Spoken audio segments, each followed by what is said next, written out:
Today we are looking at a wireless lavalier microphone from Neewer. Neewer, the company that makes a lot of camera gear. Camera cages, mounts, stands, lights, batteries, teleprompters, and that cool quick release selfie stick you may have seen on TikTok, and so on. This is their CM31 wireless microphone, and it does a couple of cool things I like. But before we get into that, let me show you what you get in the box. As always, you got your reading materials, the main power box that holds the receiver and microphones. We'll get into that a bit later. There is another box that houses a carrying bag with all the connections you'll need for connecting to all of your peripherals when you're recording, including a USB-C cable to charge your receivers and transmitters, a 3.5mm jack to USB-C to connect to most phones, and a 3.5mm jack to Lightning because some devices still have those, believe it or not.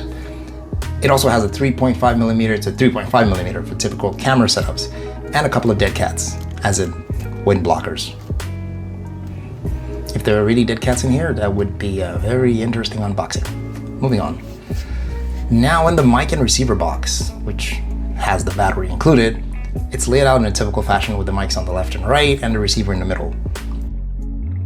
Remember to take off the plastic bits on the terminal so they can actually charge up when they connect. You can confirm this via the LED power indicators on the front of the box. The microphones themselves have clip-ons so you can attach them what you need, and a large button to help you switch between modes for standard and noise canceling. If you double tap this, it also acts as a record button, but we are getting ahead into the features, so we might as well just get into the features. The first feature for me that makes this one a little different from most lavalier microphones is that you can record from 3 sources at the same time. Yep. So that makes layering audio, for those who need it, into a single step situation. Instead of having to plug and mix and match post, you can do it in real time as you're required. Another thing is the monitoring screen on this receiver. I mean, yes, you have seen receivers with monitoring screens, but this one is able to flip the LCD with the click of a button. Well, 2 clicks, technically.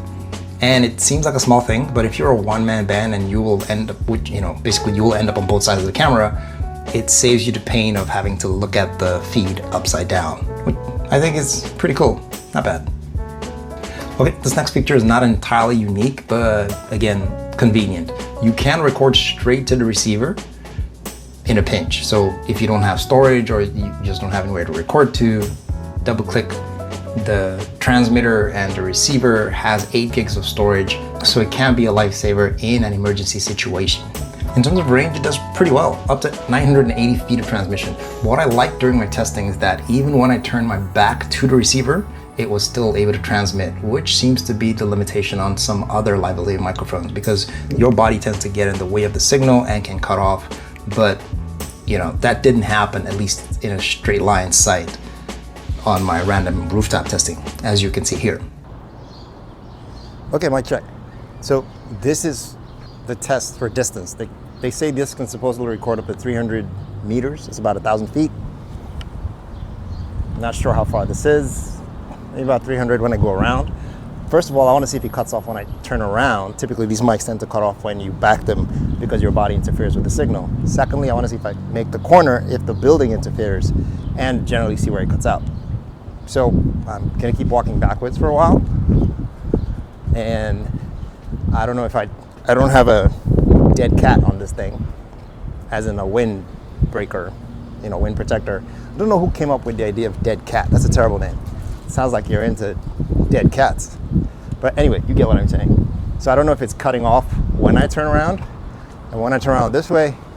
So I'm just gonna keep yapping to myself of walking and hope the neighbors don't think I'm crazy. Yeah, so according to my watch, I am well over 300 meters. So I'm gonna take a left here and see if it cuts off.